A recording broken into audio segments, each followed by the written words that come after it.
Tuesday, September 23rd, the year 2014.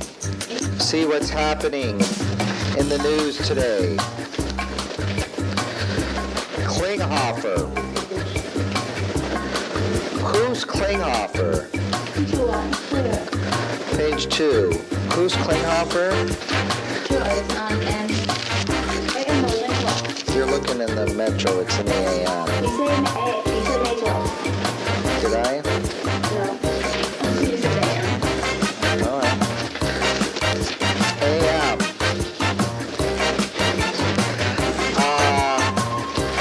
No, he's not. I don't think he's the guy in Hogan's Heroes. Right here. Okay. Now, I could show you on the internet. Let's see if there's any video. Let me just tell you what happened. Here he is. The death of Klinghoffer. Oh, I guess there's a guitarist called Klinghoffer too. With the Red Hot Chili Peppers. Oh yeah. Anyway, they should hire him to do the story, the background music. Klinghoffer was, there was a Italian luxury liner. I guess they call it I forgot what they call them. It's a luxury liner, a boat out in the ocean, and there's a group of Palestinians, I guess you could call them terrorists, but I don't know what they were, a group of, just call them terrorists, I guess. They boarded the boat, and they held everybody hostage, okay? This was a long time ago. This is like in the 80s something, 85. And there was one guy who gave him a lot of trouble. He was this guy here, this Jewish guy from New York City. And, they would, like, for example, they would say, okay, we want all you guys to go into the back cabin. Go, back cabin, nothing. You'll go into the back cabin. That's the back cabin for you. I'll have your back cabin right here. And, everything. They would give him some, what you brought me, some blue-green algae. He'd go, "Hey, your blue-green algae. I have your blue-green algae right here." Anyway, so he didn't obey them. He spit on them.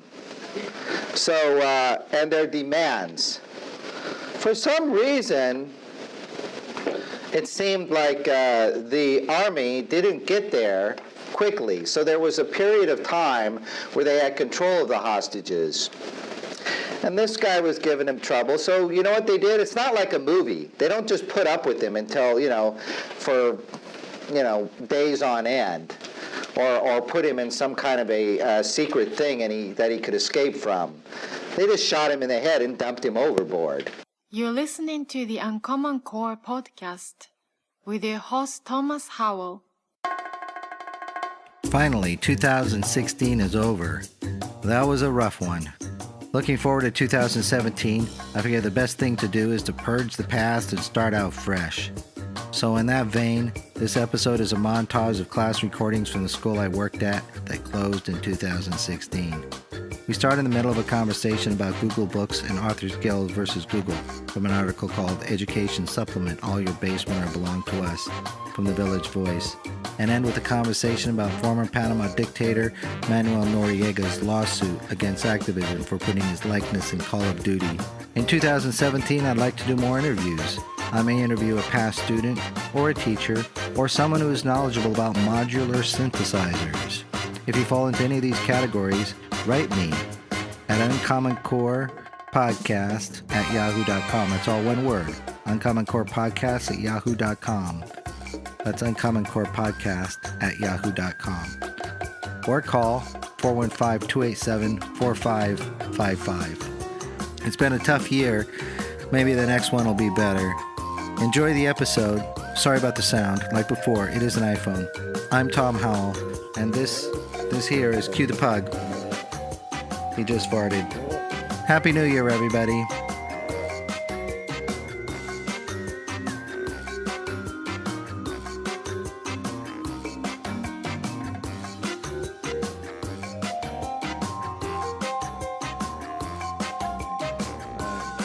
Some of the writers either quit or they fired him or something. I don't know. All right, couple of things.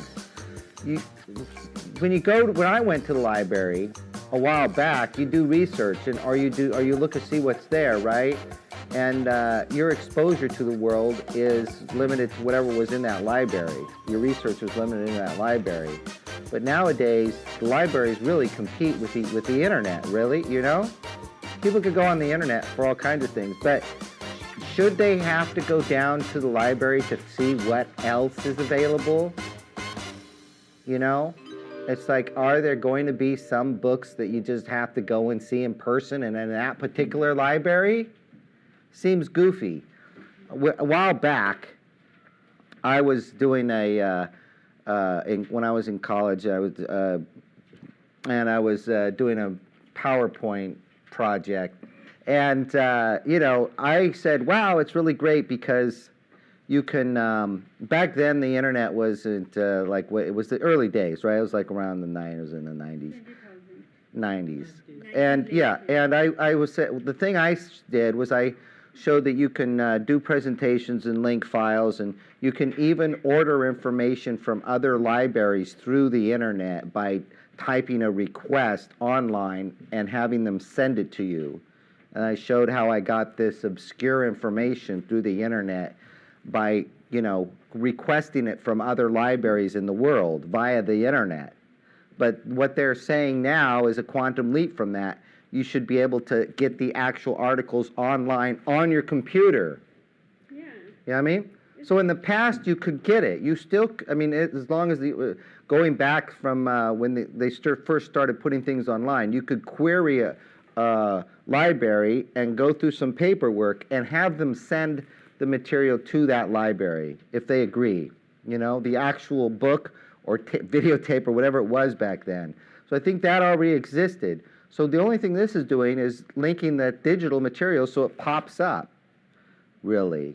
I understand that authors want to be able to make money on their books. Because till one point of view, it's like all the hardship is kind of they make a book, write a book, time is gone and everything. So they want to get the credit. Like if we physically buy a book that is more expensive, more profitable to them than like getting from, and we can copy it anything. They could just, why go out to the store and buy it when you could download it, right? Yeah. Or even an ebook or whatever, audiobook. I can't talk for all of them, but a large number of them kind of they could go and they could download a song, for example, but they'd rather pay $1 or $2 for the song. That's why iTunes was successful. Some people wanted it for free. That's a theory in the Silicon Valley, that everything should be free and information should be free. And it's a popular theory amongst people who are techno people, tech guys. But your average person, I think, is, they know that people work for things and that they don't mind paying for stuff. They don't mind paying $1 or $2 for a song, or, as long as it's a reasonable price, people don't mind paying for something because they work and they want to be able to have that work be meaningful, and being able to get something you want and that has value to you makes that work meaningful in a way. So they don't mind that, you know what I mean? They don't have to have things for free. So the question is that it may be that even though you can get it free from the library, buying it and owning it, even though it's just a digital file and it may be the same, there's something to that. You know what I mean? Like, no, I bought this. Not a bragging right, but something you feel better about, Instead of just grabbing everything for free. You know what I mean? So I think people, they do pay for music and they do pay for books sometimes, even though they can get it free. Sometimes they don't always, at least in this country, they don't always go for the free option. So I don't know if that would make people change, because young people today are more like a lot of people in your parts of the world and in Asia and stuff. They do tend to prefer the free stuff. You know what I mean? So I'm not sure if it will still be able to survive. Do you think you should be able to go to a library and get anything you want? Like now, because like it's a tech world, I mean, like we have to save time, we have to like, because time is money, so that point of view, not like physically going to the library, because library may be very far, then like, so if you can get like on the desk in your room, like why to just go and it's not a waste of time, but like unless and until you want to get an like physical experience going and like communicating with other people, staying in the library, and a spare time you can go, but now like not every time, like you have to see it's what about like weather is very bad, you just want to read that book. Yeah.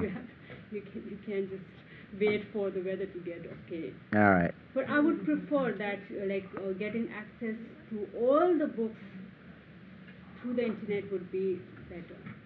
In the past, people in the little towns were like, oh, our library sucks. There's nothing there. And some places that even have good towns have libraries that suck, This would kind of level the playing field on libraries, I think, You would have the great Google Online Library. When it goes to this stuff, I think whenever technology creates a dilemma or a problem, I think a lot of times better technology can solve that problem. That I basically trust Google. Some of the companies I think are pretty trustworthy that are, thankfully, that are leading the technology, and some of them aren't. I think Google's basically a good company. I don't think they're just going to go out there and get all the books and then say, nobody could have them unless they pay me extra money or something, And plus they can't burn them. They can't have book burnings anymore.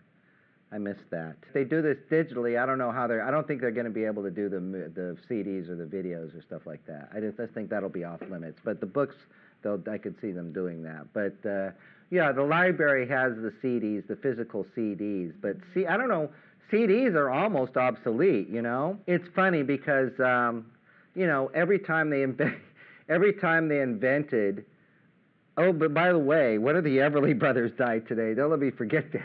And I'll show you a video. I know that's not related, but what I was thinking is that, when they went from 8-track tape, back a long time ago, I guess, I think it was Magellan or one of those guys, but back, they had this 8-track tape, and you used to be thick, and you stuck it in your car, and it would play the tape, and it would like do tracks, and if your song was too long, it would cut to tracks in the middle of the song. It was so bad, But it was a big, thick thing, and it was like bigger than this. It was like huge remote. Anyway, when they went from 8-track tape to CD, did they go from 8-track tape to CD? I think they went from 8-track tape to record. What did they go after 8-track tapes? With the tape to this much big, I think. Well, they went from 8-track tape, then they went to cassette tape, I think. Yes, yeah. And then they went from cassette tape CD. to CD, but LPs were like in between. And when they went to CDs, the LP. But anyway, every time they changed, when they changed from 8-track to tape to CD, whenever they changed formats, some bands like didn't make the cut. Like there's some bands that would make it from 8-track to tape. Good, they're lucky. Now they made it from tape to like CD, and they think they're safe now. But now some of them are not making it from CD to like the digital iTunes, even though they're doing a pretty good job. It's funny, but there's some bands just fall off the wagon, fall off the, and then they just get forgotten about. And fortunately now they're bringing a lot of these old ones back, but there's certain CDs you can get that are like, discontinued. And anyway, Everly Brothers. That's what made me think of the Everly Brothers. One of the Everly Brothers died this week. You guys know who the Everly Brothers are? I don't know which brother. I think it was the young, but I'm not sure. Let me check and see. Everly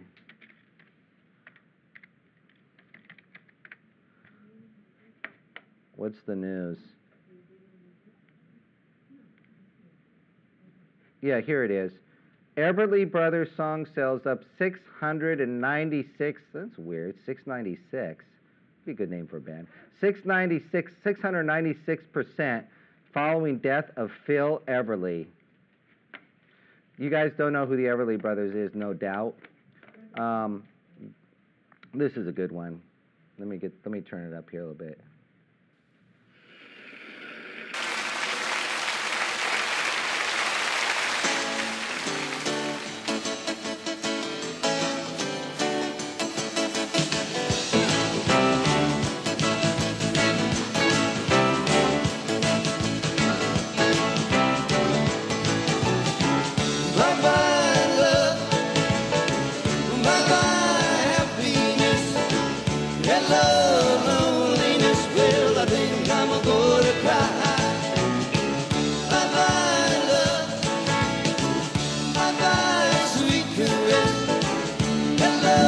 Wait a minute. This is the old, retired Everly Brothers. You could tell by the way they're playing either.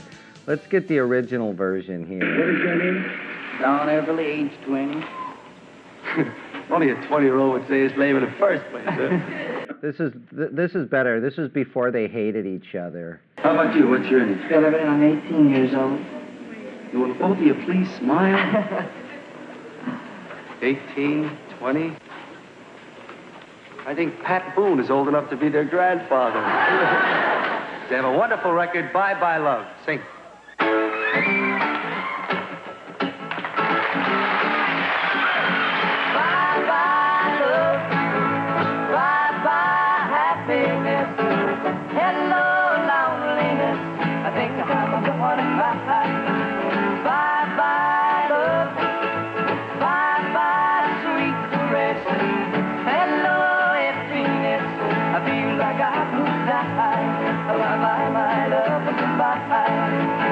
There goes my baby with a long one blue.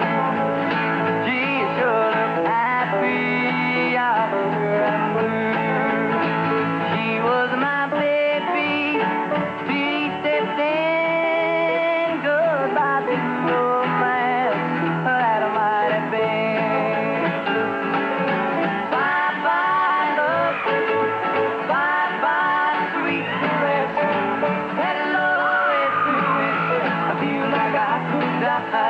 Bye-bye, my love, goodbye. Bye-bye, my love, goodbye. Bye-bye, my love, goodbye.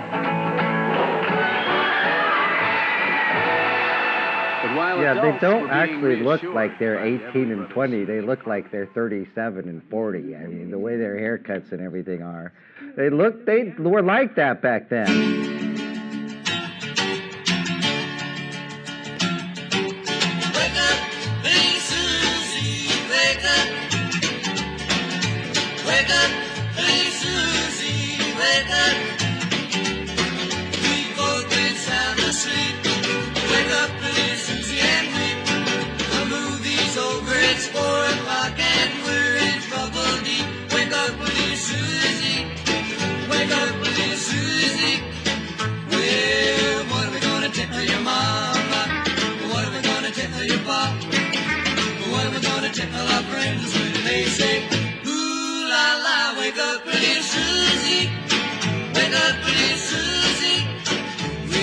Died. Lou. I don't know which one is Lou. I don't know which one is Lou. Yeah, no, yeah. Lou is the 18-year-old one. Right. He's the younger one. The younger one died. Whichever one was younger. So I think it's this one here on the right. The younger one. Whichever one was younger was the other guy. Well, we're looking at the other one. Anyway, well, they don't look anything like this now. I mean, you saw what they looked like before. So, yeah, but that's in the 50s. Yeah, they're 70-something. Yeah. Yeah, so, you know, I mean, it's good music, but, you know, people forget about it. Yeah, you know, it's okay. iTunes, that's the next big thing, iTunes. iTunes has brought back an appreciation for music that a lot of people have forgotten. So I'm thinking that, now these guys, as they die, they get the media attention, and their music does make a little bit of a comeback. Somebody picks them up in a movie or something like that, and I think it's good. A lot of these good bands that people don't even care about 10 years ago, that are 30-year-old bands, people care about now. It's not uncool to listen to old music. It used to be uncool for any band that was over 10 years, had been around for over 10 years. You know what I mean? Now it's not. Now it's cool to listen to just good music.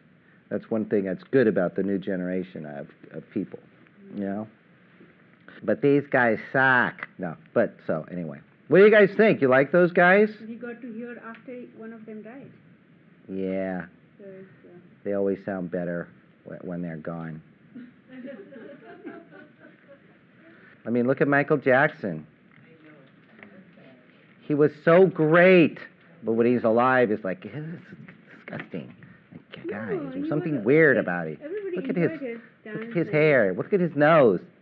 Anyway, that guy died. All right. It's not in the paper. I heard it on a podcast.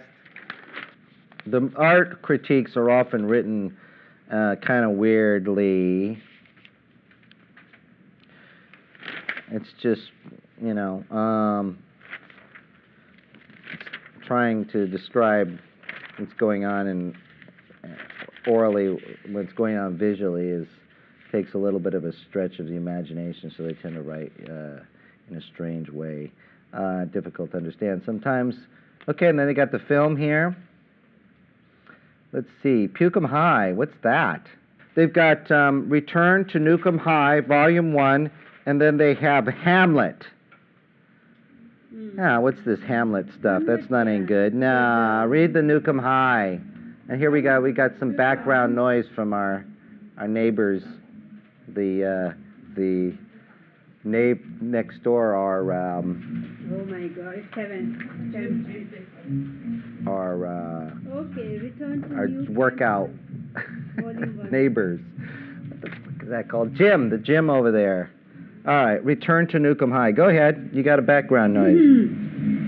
The original class of Nukem High mixed fears of nuclear power into a pungent growth of new wave, teenage rebellion, and gross-out effects. The latest sequel stares in anxiety over GMO foods, as the old power plant has been replaced with a shady food distributor called Strom Organic. One tainted taco Tuesday later, and a group of put-upon-high school outcasts, an unfunny parody of Lean, has mutated into a terrorizing gang of cretins, just like in the old days. Meanwhile, Lauren, Catherine, Corcoran, the new girl at school, is beginning a secret relationship with classmate Christy, Asta Paradis, an anti-film organic blogger, while she looks for a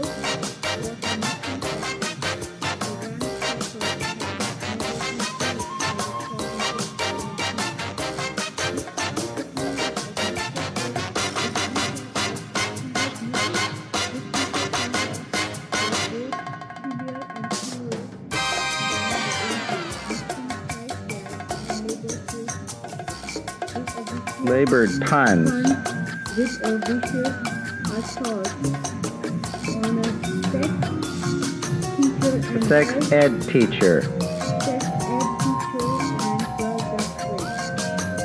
From his clever ideas, the new setting online hoping that prostitutes to barbershop,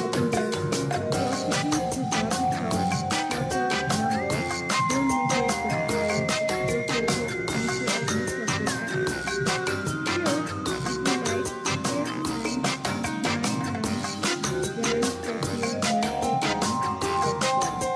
act. Cretin is a good word. Cretin. What's a cretin?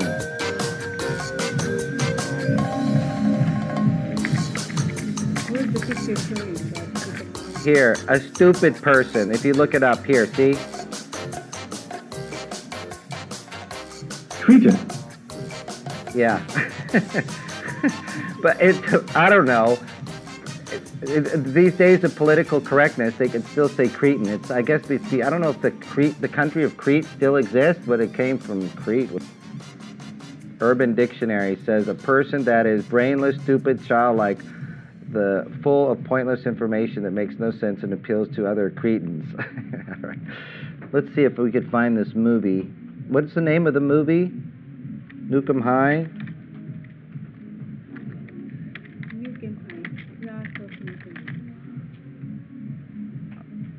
We could do the one on the top, I guess.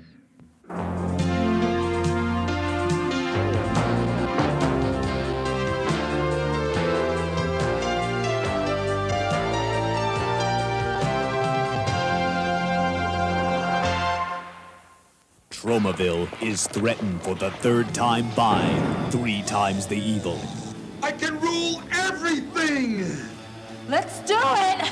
I killed the girl! 3 times the mutated monsters.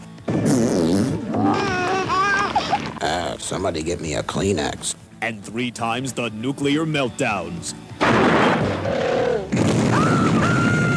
Only one man can stand up to this triple threat. A man with 3 times the guts. 3 times the strength. And 3 times the acting roles. This is Mayor Smith speaking. Excellent, Dick. Natalie, I love you. Wrestling star turned action hero Brick Bronski is the good. Because I'll never use my power to cause harm to anyone. The bad. I'll keep my mind on maiming and killing, sir. And the sub-humanoid. Class of Nukem High, Part 3. 3 times the nuclear-powered action. 3 times the nuclear-powered passion. 3 times the nuclear-powered nuclear power. In the good. Looks like you underestimated the good people of Tromaville. The bad. I thought the idea was to terrorize this town and not let anyone know who it is. And the sub-humanoid. Class of Nukem High, Part 3. Starring Brick Bronski as Ally the Good. They make a lot of goofy movies here. Except that way. Doesn't look like a Co-starring particularly Brick good one. Bronski as Dick 12. the Bad. I never felt this way before. Featuring Brick Bronski as the sub-humanoid. With special guest appearance by Brick Bronski as the mayor of Tromaville. This is a trauma movie. So dry those eyes and reach on drug and racketeering charges, convicted in 1922. 1992. 92. And imprisoned until 2010. When he was extradited to France to serve his sentence there. He was then sent to Panama, where he remains in jail for crimes committed during his rule, including murder. All right. Is he still alive? Yeah, that's why he's suing. He's suing the game company because of his image. Now, again, they say, and he did do a lot of these crimes. I mean, the people in Central America also felt the way, the ones I talked to. I mean, he had a compound, and in his backyard, he killed people and tortured people right in his backyard, next to the chicken coop and the painting little gazebo thing that he would do. Right there, he had the little concrete building with the water-stained floor.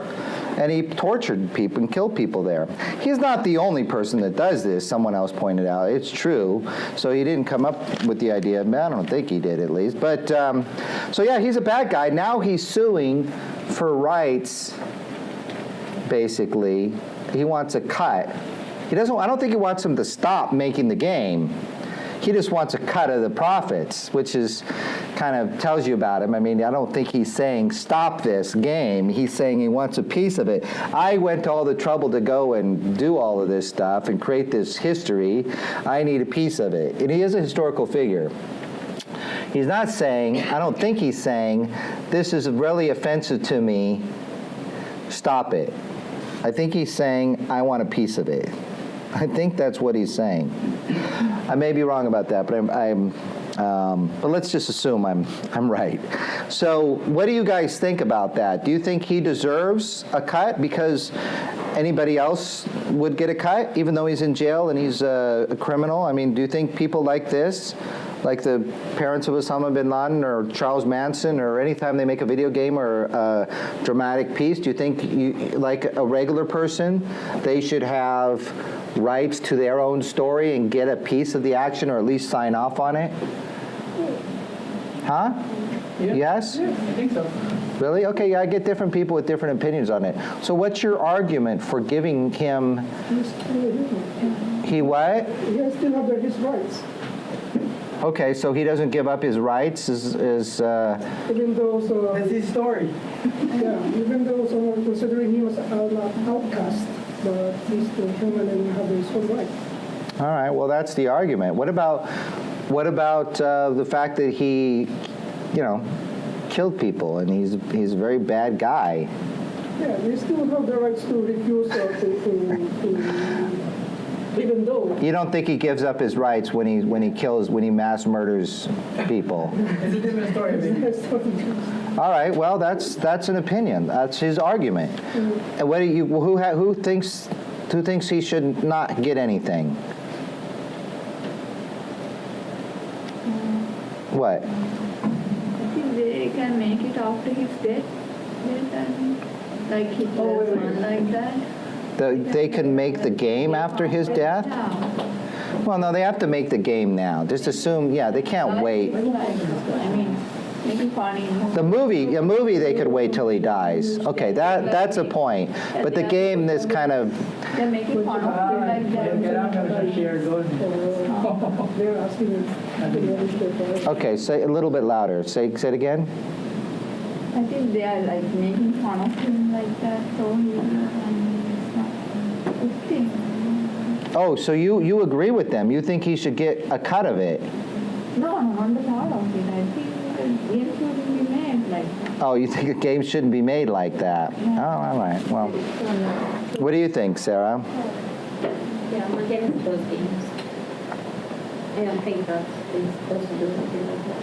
Encourage people to do more violence. Well, the games do have similar themes, I'm told. That not that I'd be embarrassed to play the games, I just don't know. But they change the characters. Like they might have a Saddam Hussein character named Hussein Saddam or something, or Insane his Dam or something. Yeah, it's him. He's got a big mustache and a little, beret on his head or whatever he wears in his little military outfit. So it's him, but they say any, and a lot of times you'll watch a TV show, they'll say any depiction of real characters is purely coincidence, so they don't get sued, But in this game, they're clearly saying it's Noriega. All right, well, I'm not sure about this. I don't think they should give him the money. They should certainly fight it, I think. I think there should be some kind of a law up to that degree that you give up your right to collect royalties if you commit heinous crimes, if they make a book or a movie. Otherwise, you have an incentive to do that. I mean, Singapore, they hang the people and they whip the people, you know what I mean? And the streets are clean and the crime is low. And here, the punishment is going to be what? You're going to sit in jail and then you're going to have a video game made out of you if you're bad enough? I think what they may end up doing, they may grant him something and then make it not retroactive, because if it goes back in time, it's going to be a problem, because there's all these other games or artistic works that were created with real-life historical characters that still have family that are alive, and so that would open up a Pandora's box of problems. So the judge may rule that, yes, but just now into the future. And then the games will change the characters. They won't use the real characters anymore. But it'll be interesting, a little bit interesting, to see what happens, what they do with it. They may also put some restrictions on the games as well. I mean, I don't think that's going to happen, but you two don't like the games because themselves. Children, I mean, we sometimes will meet with children's minds. Well, the problem is that the U.S. military uses those games also to recruit people. If you go into their Army recruiting centers, they have video games where people play war games. You know, they play Let's Invade Iraq games, you know, or whatever. I don't know what they're called, but When someone is sitting in front of computer doing the game, but they can they fight in real life like that? well, I don't think that. But that's you think they can? I don't know. Sometimes people are addicted to games, but I don't think that they can really fight like that. They can really do very down. Yeah, no, I don't think it's the big tough guys with that go into, you know, that throw 6-inch knives at pictures of, you know, celebrities. I don't think those are the people that watch the video games and become violent. I think the people who play the violent video games are kind of nerdy type of people. You know what I mean? Sometimes the other people are doing serial kills like that in here. Killing several people in schools like that. It could be that those young kids that are, you know, taking out a rifle or a handgun and going to their local high school and shooting people up, they could have been inspired by the games. That's very possible. Yeah, so you have a point there. That's right. So I don't know. I mean, in the past, the argument was fairly good that these people don't become violent. But now with all the school shootings, it's time to revisit that scenario. I know that when I was a kid in high school and I saw bad things on TV, I blamed my actions on television. I would get ideas, and I thought, you know, and they would give me creative ideas, you know, and then I'd go out and do make trouble. But I would be inspired by what I saw on television. You know what I mean? So I think to some degree it does affect kids, TV and the media. Yeah. You know what I mean? Make fake bombs and threaten neighbors you didn't like. People's climbing much, right? No, what? Sunday. What? In the campus, right? You went to there, right? Where? Sunday. Where? The people's climbing in the campus.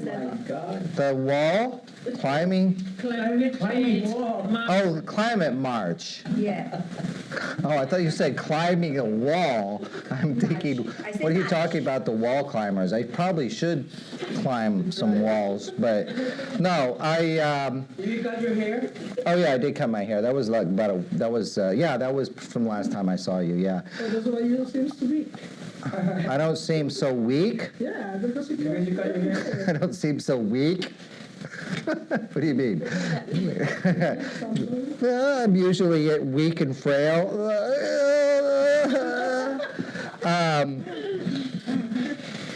No, I just got it cut because I was doing things that, you know, and I didn't have a chance to look in the mirror, and sometimes it was weird.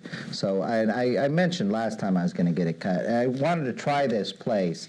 I don't have any particular reason. I wanted to try this place. I hadn't tried in a long time. They're not that good, so it doesn't matter. I'm just you guys and a couple things. I'm not doing anything special, but I want to try them out, you know, and then see, because they're kind of cheap and they're okay. They're not that good. I have to go to someone good. Obviously, it's okay, but it's not that good. Anyway, but that's not it. I went to Coney Island over the weekend, but on Saturday I stayed out late. I got home very early. In the morning, and I slept for 2 or 3 hours. And I thought this was the last weekend we have of sun, you know, like summer. So I want to go to, the last 3 years, I wanted to go to Coney Island, and I put it off, and the summer ends so quickly, it was too late. So I said, this year, I want to do it, because there was a dramatic changes. Actually, it's been more than 3 years, like 5 or 6 years, last time I went to Coney Island, and it was completely different 5 or 6 years ago. This is the old Coney Island. It seems like it's 50 years ago, because there was like Shoot the Freak and all this other weird stuff that was falling apart, and it was so fun because it was bad, but it's gone through several changes since then. Anyway, I went down there, and it's kind of nice. It's kind of like the old, goofy, tacky place at the beach, and a lot of things are new, and they're in good condition. It's kind of crowded. People aren't walking around in their underwear like they were a few years back, you know what I mean? And their boxer shorts and stuff. Well, I mean, everybody except me, but, no, I mean, okay, so I went, it's nice. But I got a thing. I thought the beer, I got a little beer. I thought the small would be little. And so I ordered the larger size, but it was huge. It was like as big as you could grab it without the cup collapsing. You know, it was as much as those little... No, I went to the one that sells Sam Adams because I didn't, I wanted to go to a good beer place, and they had a bunch of different beers, and I decided to get the Sam Adams on tap, even though So it's big. It's not that big, but for me in the morning, it didn't give me a buzz, but it probably affected me because I was already wasted. But the point is, I went to the Thunderbolt, and I thought, I'll just pay $10. It's only $10. And I wasn't thinking too straight because I was really tired. And I went to the aquarium. The aquarium was not so bad. I expected it to be really bad, but it was a few nice fish tanks and a couple of seals. It was small. It was like a rich guy's aquarium, like in his house. Yeah, it was like if a rich guy had a fish tanks, it would be like that. Exactly, yeah. So, but it wasn't so bad because I expected it worse. So I was prepared. So I was happy with that. But I went to the Thunderbolt. I paid. How many people have been to the Thunderbolt? The thing about it is, I realized after I took my stuff off and kept taking things off and taking things out of my pocket and realizing that, I got to put this out or this might fall off or this might fall off. So I had no shoes on. I had no coat jacket on. I'm just sitting there. I'm really tired. And then I'm sitting just, and then the thing went like this. And I realized it might not have been a good idea because you're looking straight up at the sky.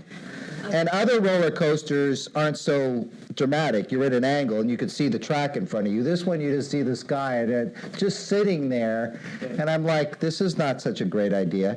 And the thing about it is, most roller coasters give you a break. They go, whoo, and then you stop and you go up, and then you go down again. Right? You go up and you get a breath. And I usually am pretty cool with the things. I just sit there and I act like nothing's happening. But with this one, I had to pretend I was dying or falling out of a burning airplane or something to feel better about it because you don't see the track and you go fast up.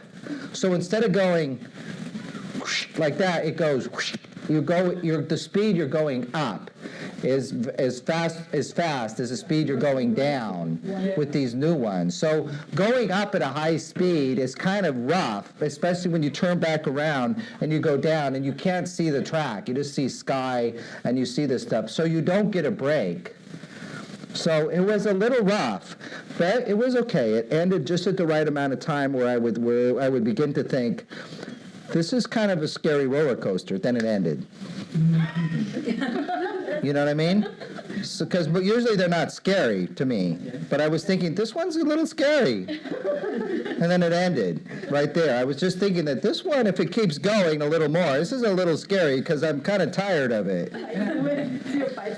So it's just the right length. So I do recommend it. It's worth $10. I wouldn't recommend going with grandma and the kids. I would go with a friend first, so you know what to expect. But do it now because it's only going to be open like another week or two. It's only $10. So in other words, it's not like a cheesy roller coaster that's at Coney Island by the beach. It's like a real roller coaster like you might get at Six Flags or something. So it's worth going down there and checking it out if you like that kind of thing. All right? Okay, guys, I'll see you for Thursday.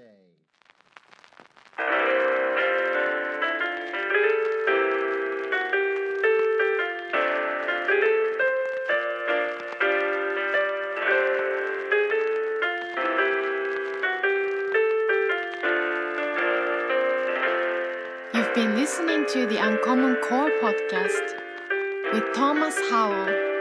I'm Satoko Smith. Thank you for listening.